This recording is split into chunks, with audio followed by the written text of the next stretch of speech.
شروع کرتا ہوں اللہ تعالیٰ کے نام سے جو بڑا مہربان نہایت رحم والا ہے۔ حدیث شریف، آپ صلی اللہ علیہ وسلم فرما رہے تھے کہ تمام اعمال کا دار و مدار نیت پر ہے اور عمل کا نتیجہ ہر انسان کو اس کی نیت کے مطابق ہی ملے گا۔ پس جس کی ہجرت ترک وطن دولت دنیا حاصل کرنے کے لیے ہو یا کسی عورت سے شادی کی غرض ہو، بس اس کی ہجرت انہی چیزوں کے لیے ہوگی جن کے حاصل کرنے کی نیت سے اس نے ہجرت کی ہے۔ حدیث شریف، ایک شخص حارث بن حشام نامی نے نبی کریم صلی اللہ علیہ وسلم سے سوال کیا تھا کہ یا رسول اللہ، آپ پر وحی کیسے نازل ہوتی ہے؟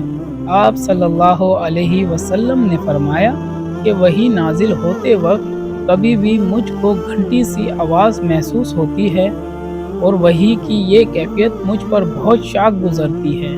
جب یہ کیفیت ختم ہوتی ہے تو میرے دل و دماغ پر اس فرشتے کے ذریعے نازل شدہ وحی محفوظ ہو جاتی ہے، اور کسی وقت ایسا ہوتا ہے کہ فرشتہ بشکل انسان میرے پاس آتا ہے اور مجھ سے کلام کرتا ہے، پس میں اس کا کہا ہوا یاد رکھ لیتا ہوں۔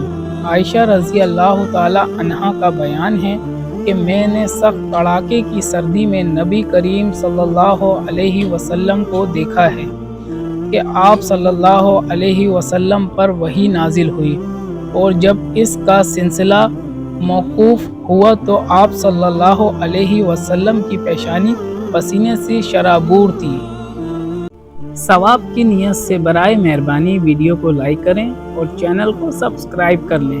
جزاک اللہ، شکریہ۔